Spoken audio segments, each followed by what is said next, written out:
بچپن کی تربیت کا اثر ہے، بچپن کی۔ اس لیے دیکھو، ایک بات آپ سے عرض کرتا ہوں، ہم نے بڑوں سے سنی ہے، دیکھی بھی ہے، بار بار کہتا ہوں، ہماری عمر کم ہے، تجربہ زیادہ ہے، ہماری باتوں کو بہت سنجیدگی سے لیا کرو۔ یہ نہ سوچا کرو یہ ایسے سفید بابے جیسے بڑی عمر کے باتیں کرتے ہیں ان کی طرح یہ بیٹھ کے باتیں کرتا ہے۔ تجربے بعض دفعہ لوگوں کے حالات سے ہو جاتے ہیں، وقت سے پہلے انسان بہت ساری چیزیں سیکھ لیتا ہے، اور اللہ نے ٹوٹا پھوٹا علم بھی دیا ہے، صحابہ کے واقعات ہیں، آپ صلی اللہ علیہ وسلم کی سیرت ہے۔ تو ایک بات یاد رکھو کہ جس نے اپنے بچوں کو بڑوں کا ادب نہیں سکھایا، بس سمجھو اب اس نے کچھ بھی نہیں سکھایا، اب اس بچے سے خیر کی امید نہ رکھو۔ اور جس نے اپنے بچوں کو کچھ نہیں سکھایا، صرف ایک چیز سکھا دی، بڑوں کا ادب، جسے تبلیغ میں کہتے ہیں نا اکرام مسلم۔ اکرام مسلم میں بڑوں کا ادب بھی، چھوٹوں پہ شفقت بھی، علماء کا اکرام بھی، بزرگوں کا احترام بھی، بوڑھوں کا احترام۔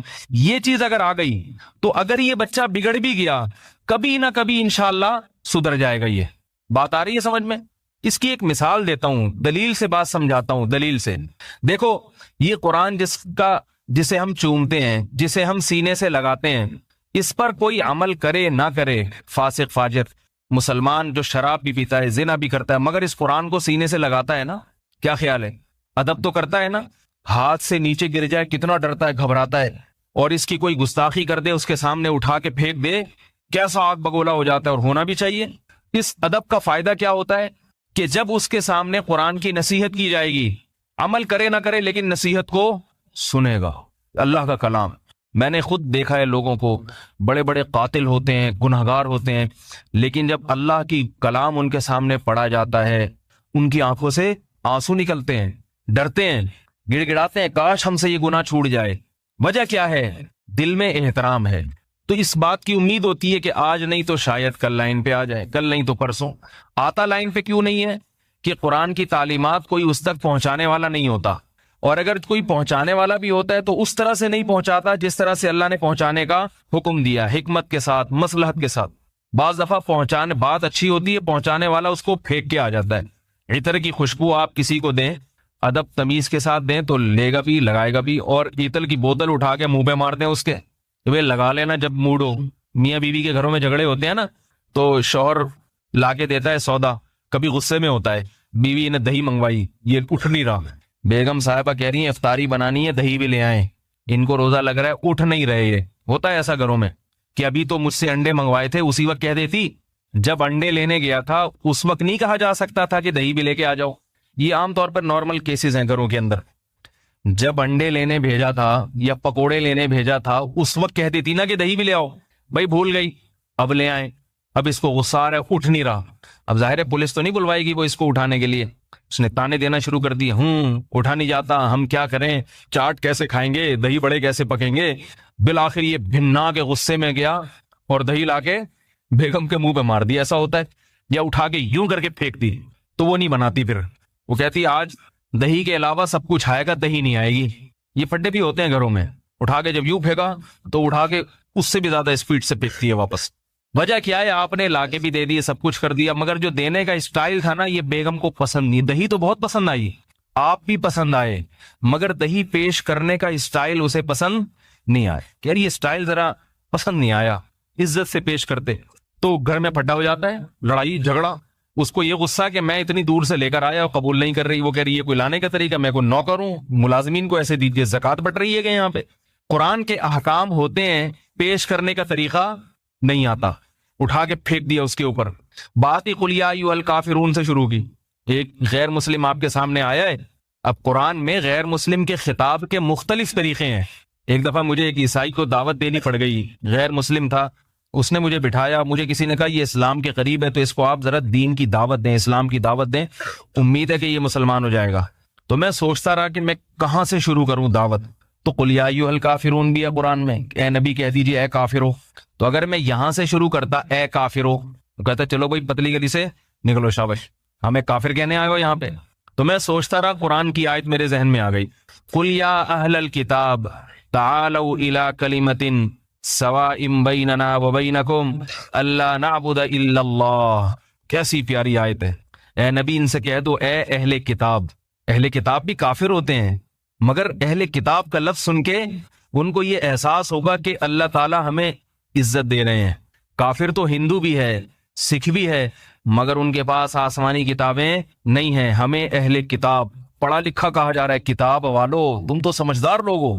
اس سے اس کا دل نرم ہوگا کہ بھئی تم اتنے گمراہ نہیں ہو جیسے ہندو ہیں, تمہاری گمراہی کم ہے کیونکہ تم آسمانی کتابوں اور پیغمبروں کو ماننے والے لوگ ہو.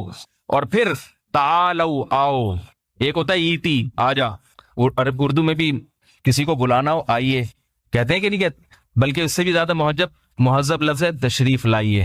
نہیں بھی چاہ رہا ہوگا دل تو انسان چلا جائے گا. پولیس والے جب کسی کو گرفتار کرتے ہیں نا تو اتنے غلط طریقے سے کہ اس کا دل نہیں چاہتا. اگر پولیس والے ایسے بولے تشریف لائیے, خود ہی موبائل میں جا کے بیٹھ جائے گا, وہ عزت نہیں دیتے. وہ تشریف لائیے, کیا خیال ہے, تشریف لائیے, دل چاہتا ہے کہ آ جاؤں. اس سے تھوڑا کم درجے کا لفظ ہے آئیے, تو بھی انسان کا دل چاہتا ہے. اس سے تھوڑا کم درجے کا لفظ ہے آ جائیں, تو بھی انسان کہتا ہے چلو تھوڑی سی. اردو کی بڑی خوبصورت زبان ہے, خدا کی قسم, یہ سب اردو میں ملے گا آپ کو. اردو جو ہے نا یہ زبان ہی اونچے خاندانوں میں بننے والی زبان ہے, یہ مہذب قوموں میں. لیکن آج اردو کی قدر نہیں ہو رہی ہے. انگلش میں سب کو کیا کہتے ہیں, کم ایئر, بس اس سے زیادہ نہیں ہے. اردو میں کتنے سارے الفاظ ہیں, ہر ایک کو اس کا درجہ مقام دیا جاتا ہے. اس لیے اردو زبان کی قدر کیا کریں. اور اردو کو آپ ٹھیک ہے انگلش سیکھ رہے ہیں, یورپ امریکہ میں رہنے والے بھی لوگ, مگر اپنے بچوں کو اردو بھی سکھائیں. ادب تمیز انگلش میں نہیں ہے, اردو میں ہے. انگلش کی اپنی فضیلت ہے, بین الاقوامی زبان ہے, لیکن تمیز جو آئے گی نا گھر میں وہ کہاں سے آئے گی, وہ اردو سے آئے گی, انگلش سے نہیں آئے گی. انگلش میں تو او ڈیڈ, او مام, بھائی یہ چیختا رہے گا. امی جان کا لفظ ہی نہیں ہے.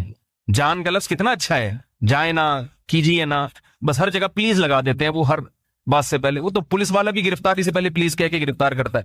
تو خیر آئیے, آ جائیں, آؤ, یہ تھوڑا سا کم درجے کا ہو گیا ہے بھائی. اس کے بعد کل ہمارے یہاں ایک ساتھی تھے, کھانے پہ مجھے بلا رہے تھے. وہ بےچارے گاؤں سے آئے ہیں, ان کو زیادہ اردو نہیں آتی. مجھے کہتے آ بار بار. میں نے کہا ایسے بلا رہے جیسے مرغیوں کو دانا ڈالنے کے لیے بلایا. آئیے, آ جائیں, تشریف لائیں, یہ بولو. خیر ان بیچاروں کو اردو آتی نہیں تھی, ان کو کے ساتھ تو میں مزاح کر رہا تھا. مجھے بار بار کہہ رہے ہیں یوں کر کے میں نے کہا بھائی مرغیوں کو دانا ڈال رہے ہو کیا. تو آ جائیے, آئیں, آئیے, اور یہ تھوڑا کم درجے کا ہو گیا. اور بالکل ہی اگر گرانا ہے بے, چل بے لگا دو آخر میں, تو ذرا بازاری زبان بن جائے گی. اتھے وڑ, اور زیادہ اس میں کرنا ہے نا, اتھے وڑ, پراں وڑ, اس طرح کے الفاظ آپ بولنا شروع کر دو, اور تھوڑا سا غصے میں آ جائے گا. تو قرآن نے بہت شائستہ لفظ استعمال کیا, تعالو عربی کا مطلب تشریف, آ جائیے, آؤ, تشریف لائیں, یعنی مہذب لفظ ہے تعالو. جب چھوٹا کسی بڑے کو بلاتا ہے تو کہتا ہے تعالو. تو قرآن عیسائیوں کو دین کی دعوت دے رہا ہے, اور الفاظ کیا ہیں, قل, اے نبی ان سے کس لہجے میں بات کرنی ہے آپ نے, یا اہل الکتاب, اے عیسائیوں, اے کرسچنز, اے مشرکو, اے کافرو, نہیں, اے اہل کتاب, تعالو, آؤ. عزت کے ساتھ ان کو بلایا جا رہا ہے. الا کلمتن, ایسی بات کی طرف آؤ, سواء بیننا و بینکم, جو ہمارے اور تمہارے درمیان مشترک ہے. ہمارا دین اور تمہارا دین الگ الگ نہیں ہے, ایک ہی دین ہے, ایک ہی دین ہے. انسان کو اپنے دین سے محبت ہوتی ہے, اپنے باپ دادا کے دین سے فطری محبت ہوتی ہے.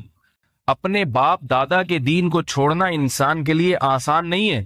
تو اللہ فرما رہے ہیں ان سے بولو ہم جس دین کی دعوت دے رہے ہیں یہی اصلاً تمہارے باپ دادا کا, جو اصل باپ دادا جو پہلے گزر چکے ہیں, جو حضرت عیسیٰ کے دور میں تھے, اصل تو ان کا دین ہے جس کی طرف ہم تمہیں دعوت دے رہے ہیں. فرق نہیں ہے. یہ لہجہ ایسا ہے, سوال پیدا ہوتا ہے جب فرق نہیں ہے تو بلا کیوں رہے ہو, ان کو اسی پہ رہنے دو. ہے بھائی, سوال ہی پیدا نہیں ہو رہا تو جواب کہاں سے پیدا ہوگا. ہو رہا ہے سوال کہ بھئی جب کوئی فرق نہیں ہے تو بلا کیوں رہے ہو. تو آگے بتایا جا رہا ہے اصل میں فرق نہیں ہے, تم لوگوں نے بنا لیا ہے, اصل میں کوئی فرق نہیں ہے. تعالوا الی کلمۃ, آؤ ایسی بات کی طرف, سواء بیننا و بینکم, جو ہمارے تمہارے درمیان مشترک ہے. بھائی ہم کوئی نئے دین کی دعوت نہیں دے رہے. اللہ نعبد الا اللہ, وہ قدر مشترک کیا ہے کہ ہم اللہ کے سوا کسی کی عبادت نہیں کریں گے. جب یہ بات عیسائی کو کہی جائے گی اس کے دل پہ چوٹ لگے گی, کہے گا بات تو صحیح ہے, ہماری کتابوں میں بھی توحید, تو یہ عیسیٰ ابن مریم کہاں سے آ گئے ہیں بھائی. جیسے ہم گرین چینل والوں کو دین کی دعوت دیتے ہیں, بھائی ایسی بات کی طرف آؤ جو ہمارے تمہارے درمیان مشترک, اللہ کے سوا کسی کی عبادت نہیں, اللہ کے سوا کسی سے مدد نہیں. تو گرین والا بھی بولے گا نا, جب اللہ کے سوا مدد نہیں تو یا رسول اللہ مدد کیوں بولتے ہیں, پھر ہم سوچنے پر مجبور ہو جائے گا.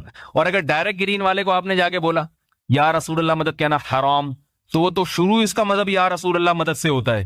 وہاں تک بھی پہنچنا ہے اسٹیپ بائی اسٹیپ. پہلے یہاں سے, پہلے ادھر سے. بھائی کوئی فرق نہیں ہے, صرف چینل کا فرق آ رہا ہے, تھوڑا گرین شیڈ آ رہا ہے, ہم نے تھوڑا وائٹ شیڈ آ رہا ہے, باقی کوئی فرق نہیں ہے. تم بھی اللہ کو مانتے ہو, اللہ کے رسول کو, ہم بھی. فقہ میں تم بھی امام ابو حنیفہ کے پیروکار ہو, ہم بھی. تم بھی شامیہ فتاوی شامیہ کو مانتے ہو حجت, اور ہم بھی مانتے ہیں. تم بھی فتح القدیر, ہدایہ, قدوری, یہ ساری کتابیں. تو چلو چھوڑو, کیا آپس میں خام خواہ کی بنا کے رکھی ہوئی ہے, لڑتے ہیں وہ ادھر. سب ایک ہی, ایاک نعبد و ایاک نستعین, اللہ سے مدد مانگنے اور کسی سے نہیں مانگنی. تو اس سے سمجھدار لوگ کم از کم آ جائیں گے. ہمارے استاد فرمایا کرتے تھے کہ گرین چینل والوں میں جو شرک ہے, اس شرک کو ختم جتنا تبلیغی جماعت نے کیا ہے, اتنا کسی نے نہیں کیا. حالانکہ تبلیغ والے گرین چینل کے خلاف ایک لفظ نہیں بولتے ہیں, ایک لفظ نہیں بولتے ہیں. کبھی یہ نہیں کہتے کہ یا رسول اللہ مدد کہنا شرک ہے, کبھی یہ نہیں کہتے یا غوث اعظم مدد کہنا شرک. بس کیا ہے کہ کسی کو کسی طرح سیروزے میں نکال لیا, اس کو یہ نہیں کہا گرین صحیح ہے وائٹ صحیح ہے, تو گرین کر لے یار, تو ہری پگڑی پہن کے نکل جا. لیکن 3 دن اس کی زبان سے کہلواتے ہیں کہ جو کچھ ہوتا ہے اللہ سے ہوتا ہے, اللہ کے سوا کسی سے کچھ نہیں. وہ 3 دن میں نا اس کے دماغ میں یہ بات بیٹھ جاتی ہے. پھر جا کے کہتا ہے جب اللہ کے سوا کسی سے کچھ نہیں ہوتا تو پھر رسول سے کیوں ہوتا ہے؟ یا رسول اللہ مدد کا مطلب کیا ہوا؟ سب کچھ اللہ سے ہوتا ہے نا. اس کو کہتے ہیں حکمت اور مصلحت کے ساتھ. لیکن اس کا یہ مطلب نہیں ہے کہ ہر ایک کے لیے. بعض مقام ایسے بھی آتے ہیں کہ پھر ٹو دا پوائنٹ بات کرنی پڑتی ہے, جیسے قرآن نے بھی کی ہے. لیکن عمومی طور پر لوگوں کو ہدایت کا جو چیز ذریعہ بنتی ہے وہ یہ چیز بنتی ہے کہ آپ مثبت طریقے سے اپنے دین کی دعوت دیں, اختلافی بات کو ہائی لائٹ نہ کریں, چھیڑے نہیں, آ جائے گا. ہاں کچھ ایسے ہوتے ہیں جو مناظروں کے عادی ہوتے ہیں, پھر ان کے لیے وہ ہے نا, وہ ان کے لیے الگ ہے. کچھ ایسے ہیں جو ڈنڈے کے بغیر نہیں مانتے, ایسے بھی لوگ ہیں. وہ پھر ان کے لیے حکومت ہے, اسلامی حکومت ہو تو ڈنڈا چلائے گی, پھر یہ سارے سیٹنگ پہ آ جائیں گے, ٹھیک ہے نا, ورنہ یہ آئیں گے نہیں. تو وہ اللہ نے ہر ایک کے لیے, ہماری بات ہی ڈنڈے سے شروع ہوتی ہے. ہماری بات کہاں سے شروع ہوتی ہے؟ ڈنڈے سے. ایسی بات کرو وہ ایک دم 2 فٹ اچھل کے دور بھاگ جائے, 2 فٹ اچھل کے دور بھاگ جائے. تو یہ نہیں ہوتا. اب قادیانی سے آپ کی بات ہو رہی ہے تو مجاوا قادیانی ہے, کوئی مناظر ہے, اس سے بات کرنے کا طریقہ الگ. لیکن ایک نیوٹرل قسم کا قادیانی ہے جو بچپن سے قادیانیوں میں ہی پلا بڑا ہو, اس کو کبھی علماء سے بات کرنے کا موقع نہ ملا, اس کو تبلیغ کا طریقہ کیا ہے؟ اس کو یہ نہیں کہ ایک دم ڈائریکٹ مرزا کی ذات پہ کیچڑ اچھالنا شروع کر دے. مرزا تو گوں کھاتا تھا, گوبر کھاتا تھا, وہ ایک الگ حقیقت ہے, مگر یہ بتانے کی ضرورت نہیں ہے کہ گوں کھاتا تھا, گوبر کھاتا. اس نے ساری زندگی یہ سنا ہے, مرزا رحمت اللہ علیہ یہ لفظ سنتا آ رہا ہے. اس کو طریقہ کیا ہے کہ بھائی ایسا کرو, بیٹھ کے بات چیت کر لیتے ہیں, ٹھیک ہے نا, کتابیں دکھا دی جائیں اس کو, بھائی نبی صلی اللہ علیہ وسلم کی ختم نبوت کا یہ مطلب ہے, اگر یقین نہیں آتا تو چلو پھر آہستہ آہستہ آہستہ آہستہ مصلحت. حضرت مفتی محمد شفیع صاحب رحمہ اللہ تعالیٰ فرمایا کرتے تھے کہ حق بات اگر طریقے سے کہی جائے تو اثر لازمی رکھتی ہے. کہنے والا مخلص ہو اور کہنے کا طریقہ درست ہو, جس کا اثر ہوتا ہے. پورا ہدایت پر نہیں آیا نا تو کم از کم اپنے مذہب کے بارے میں وسوسے اس کو ضرور آئیں گے کہ میں گڑبڑ تو نہیں کر رہا کہیں. پھر کسی لالچ کی بنیاد پہ قائم رہے تو ایک الگ بات ہے, وہ لالچی ہو تو پھر ہدایت مقدر میں ہی نہیں ہے نا. لیکن اگر حق کی تلاش میں ہوگا تو اللہ اس کو ہدایت دے دیں گے. تو اللہ, میں نے وہ عیسائی کا واقعہ سنا رہا تھا کہ میں نے سوچا اس کو میں کیا بتاؤں, میں نے یہ آیت پڑھ دی, اس کا ترجمہ کر دیا. بھائی کچھ باتیں ہمارے اور آپ کے درمیان مشترک ہے. تورات بھی یہ کہتی ہے, انجیل بھی یہ کہتی ہے کہ اللہ نعبد الا اللہ, اللہ کے سوا کسی کی عبادت نہیں ہوگی. اللہ نعبد الا اللہ ولا نشرک بہ, اور ہم اس کے ساتھ کسی کو شریک نہیں کریں گے. ولا یتخذ بعضنا بعضا اربابا من دون اللہ, اللہ کو چھوڑ کے کسی کو رب نہیں بنائیں گے. بھائی تم جو عیسیٰ کو رب بنا رہے ہو یہ بھی اللہ کے علاوہ ہیں, عیسیٰ اللہ تھوڑی ہیں. یہ تو کہتے ہیں عیسیٰ اللہ بھی ہیں, اللہ کے علاوہ بھی ہیں, عجیب چکروں میں لوگوں کو ڈالا ہوا ہے. بھائی اللہ کے سوا صرف اللہ ہوگا. تو میں نے اس کے سامنے یہ آیتیں پڑھنا شروع کی, عیسائی کے سامنے. اس کی بیگم بھی آ کے بیٹھ گئی. میں نے کہا چلو ایک ہی ٹائم پہ ہول سیل کے حساب سے دونوں ہی مسلمان ہیں. اب بیگم پہ کہیں میرے مولانا طارق جمیل صاحب کے خلاف جیسے کلپ چلا دیا, میرے خلاف نہ چلا دیں. ان کے خلاف چلا دیا تھا نا کہ وہ عمران خان کی بیگم بیٹھی ہے, یہ بھی بیٹھے ہوئے ہیں. تو اب یہ میری اس ویڈیو تو نہیں بنی لیکن آڈیو تو آ گئی نا. اچھا عیسائی کی بیگم کے ساتھ بیٹھے ہوئے تھے, تو میں بیگم کو چھیڑنے نہیں گیا تھا اس کی, سمجھ رہے ہو بات کو, میں گیا تھا دین کی بات کرنے. اب کسی کی بیگم آگے بیٹھ جائے تو مجھے کیا ہے, میں بھاگوں گا تھوڑی وہاں سے. نبی صلی اللہ علیہ وسلم کی خدمت میں بہت ساری عورتیں آ کے بیٹھتی تھیں, تو یہ تو نہیں ہوتا تھا کہ آپ صلی اللہ علیہ وسلم مجلس سے اٹھ کے چلے جائیں. وہ دین سیکھنے کے لیے آئی ہے اور آپ صلی اللہ علیہ وسلم اٹھ کے چلے جائیں, یہ غلط ہے. تو میں نے بات کی، میں نے کہا ان دونوں کو تبلیغ کی کافی طرح سمجھایا بہت اچھے طریقے سے. خیر کچھ دن گزرنے کے بعد میں نے رپورٹ طلب کی تو انہوں نے بتایا کہ یہ دونوں میاں بیوی کہہ رہے ہیں کہ بھائی اسلام بہت اچھا مذہب ہے اور ہمیں دل سے اسلام کے برحق ہونے کا یقین ہے، مگر بات یہ کہ اگر ہم اب مسلمان ہوئے تو ہمارے خاندان والے ہمیں چھوڑیں گے نہیں، خاندان کے ڈر کی وجہ سے کہ بھائی اب کیسے ہے. تو وہی ہے ابراہیم علیہ السلام نے جیسے کہا تھا نا، جس خاندان کو تم دنیا میں محبت دے رہے ہو اور اس سے محبت لے رہے ہو، ابراہیم علیہ السلام نے اپنی قوم سے فرمایا کہ انما اتخذتم من دون اللہ اوثانا مودۃ بینکم فی الحیاۃ الدنیا ثم یوم القیامۃ یکفر بعضکم ببعض ویلعن بعضکم بعضا. قیامت کے دن اسی خاندان پہ لعنت بھیجو گے، جب جہنم میں جاؤ گے تو یہی خاندان پر لعنت بھیجو گے کہ ان کی وجہ سے آئے ہم، اور یہ خاندان بھی تم پہ لعنت بھیجے گا. یہ نہیں کہے گا کہ تم نے ہماری خاطر جہنم کو برداشت کر لیا تو چلو بہت اچھی بات ہے، وفادار نکلے، وہ بھی ان پہ لعنت بھیجے گا، یہ بھی لعنت بھیجیں گے. تو اس لیے یہ رشتے دنیا میں ختم ہو جاتے ہیں جو بے دینی پر قائم ہوتے ہیں. تو کیا بات چل رہی تھی بھائی؟ یہ عیسائیوں والا قصہ. ہاں تو میں یہ عرض کر رہا تھا کہ دیکھو اب قرآن مجید جو ہے نا، قرآن مجید، اس کا اگر احترام دل میں رہے گا، احترام ہوگا تو انسان کبھی نہ کبھی بات سنے گا، اور جس چیز کا احترام دل سے نکل گیا اب اس کی کوئی نصیحت اس پہ کبھی بھی اثر نہیں کرے گی، کبھی بھی نہیں کرے گی. بہت سے غیر مسلم ایسے ہیں جن کو اللہ نے علماء کے احترام کی وجہ سے ایمان کی توفیق نصیب فرمائی ہے، قرآن کے احترام کی وجہ سے ایمان کی توفیق نصیب فرمائی ہے. بچے کو آپ نے بے ادب بنا دیا، تمیز نہیں سکھائی اس کو، اب بچہ کسی کے قابو میں نہیں ہوگا. بے ادب کیسے بنایا جاتا ہے یہ بھی ذرا بتا دوں میں. آپ کہیں گے بھائی کون اپنے بچوں کو بے ادب بناتا ہے؟ سب بچوں کو آپ جناب سے بات کرنا سکھاتے ہیں، تو تڑاپ سے کوئی نہیں بات کرنا سکھاتا، سب ادب سب تمیز. ایسا نہیں ہے. میں ابھی آپ کے سامنے عرض کرتا ہوں کہ بچوں کو بے ادب کیسے بنایا جاتا ہے. بچوں کو بے ادب ایسے بنایا جاتا ہے، ابا نے ایک بچے کو ڈانٹ لگائی، اماں نے بچے کے سامنے ابا کی برائی شروع کر دی، یا سامنے نہیں کی ابا کی غیر موجودگی میں، کہ تمہارے ابا کو خامخواہ کے غصے اتارنے کی پرانی عادت ہے. بس اتنا سا جملہ سمجھ لو بچے کی زندگی برباد کرنے کے لیے کافی ہے. اب جب بھی بچے کو باپ کی طرف سے ڈانٹ پڑے گی، بچہ کہے گا میرے ابا تو ہے ہی سٹھے آیا ہوا، اس کا تو کام ہی یہی ہے. اب اس پہ نصیحت اثر کرے گی؟ لیکن اس کا تو کام ہی یہی ہے. مائیں سمجھ رہی ہوتی ہے کہ ہم بچے کو اپنا فرما بردار بنا رہے ہیں، باپ سے ہٹا کے اپنی طرف لا رہے ہیں، لیکن ان کو یہ نہیں پتا جو بچہ باپ کا ادب نہیں کرے گا وہ ماں کا احترام بھی نہیں کرے گا، وہ ماں کا بھی نہیں کرے گا، وہ اس کو بھی لات مار کے جائے گا. اسی طرح ماں نے بچے کو ڈانٹ لگائی اور باپ بچے کے سامنے ماں کو پیٹنا شروع کر دے، ماں کو لتاڑنا شروع کر دے، تو بچے کے دل سے ماں کی عظمت نکلتی ہے. پھر یہ گھروں میں بہت ہوتا ہے، جو مرضی ظلم کر دے بچے کے سامنے ایک دوسرے کو ہرگز نہ ٹوکے، الگ سے لے جا کے بیگم تم نے اپنا غصہ تو اتار لیا، مگر اس طرح سے بچے خراب ہوتے ہیں. اتنا نہیں پیٹا کرو، میں ہوں نا پٹنے کے لیے. جب میں تم سے صبح شام پٹ رہا ہوں، اس کو پیٹنے کی کیا ضرورت؟ اسی طرح عورت اپنے شوہر کو کہہ دیا کرے الگ سے، بھائی اتنا نہیں کوٹا کرے بچے کو، صحیح نہیں ہے. بچے کے سامنے بحثی زیور میں حضرت حکیم الامہ نے کیسے آداب لکھے ہیں. فرمایا ماں کو چاہیے بچے کے دل میں باپ کا احترام اور ڈر بٹھاتی رہے، ڈر بھی بٹھائے، احترام بھی بٹھائے.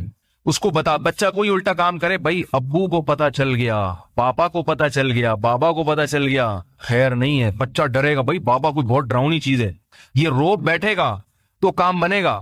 یاد رکھو جس میں عقل نہیں ہوتی اس سے روب سے کام لیا جاتا ہے، سمجھا کے کام نہیں لیا جاتا اس سے، روب سے. یا تو اس کو ٹوپی کرانی پڑتی ہے. جیسے ایک بادشاہ تھا نا، شہزادہ تھا چھوٹا 4-5 سال کا، اس نے شور مچانا شروع کر دیا مجھے ہاتھی چاہیے. اب شہزادے کو تو کون ٹھکائی لگائے، ہاتھی چاہیے. اور بادشاہ لوگ شہزادوں کو لاڈ پیار کر کے بگاڑتے بھی ہیں. اصل علاج تو یہ تھا کہ بھائی اس کو 2 تھپڑ لگا کے خاموش کر دو شہزادے کو، بیٹا تجھے کہاں سے جنگل میں تیرے لیے ہاتھی لے کر آئے. تو بادشاہ لوگ تو شہزادوں کی بڑی رعایت کرتے ہیں، باغی بنا دیتے ہیں ان کو. بادشاہ نے کہا نہیں، سختی سے تو کچھ کہوں گا نہیں میں اس کو، میرا بیٹا ہے کہیں ناراض نہ ہو جائے. اب بچے نے تنگ کر کے رکھا ہوا ہے، مجھے ہاتھی چاہیے ہاتھی چاہیے ہاتھی چاہیے. اب پولیس بھیج دی جنگلوں میں، کہیں سے ہاتھی پکڑ کے لاؤ.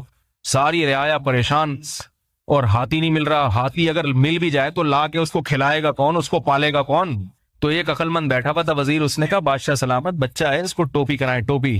کھلونے والا ہاتھی لے جا کے اس کو پکڑا دیا. دیکھو یہ ہاتھی، یہ اتنا چھوٹا کیوں ہے بیٹا؟ آج کل ہاتھی جو ہے نا خوراک کی کمی سے اتنے چھوٹے ہو گئے ہیں. بچہ خوش، ماشاءاللہ بھائی ہاتھی مل گیا. ٹوپی کراتی کہ نہیں کراتی؟ تو بچوں کو یا تو الو بنایا جاتا ہے، یا روب سے، یا تو ڈانٹ ڈپٹ ہے، روب آنکھیں دکھائی ڈر گیا، یا یہ کہ آپ نے تھوڑا سا کچھ چیز مانگ رہا ہے تو ادھر سے گھما کے لے آئے، وہ دکانیں دکھاتی دیکھو ہڑتال ہے بندہ، ایسے ٹوپی کرا کے اس کو لے آئے. تو جھوٹ نہ بولیں. جھوٹ یہ بھی بتا دوں، بچے کے سامنے جھوٹ بولا اور وہ پکڑا گیا تو بچہ جھوٹ سیکھتا ہے، فوراً جھوٹ سیکھتا ہے. مائیں کہتی ہے نا میری مٹھی میں ایک چیز بند ہے، حدیث میں اس کی ممانعت ہے. بچے کو بلاتے ہیں آؤ یہ چیز دوں گا اور ہاتھ میں کچھ بھی نہیں ہے.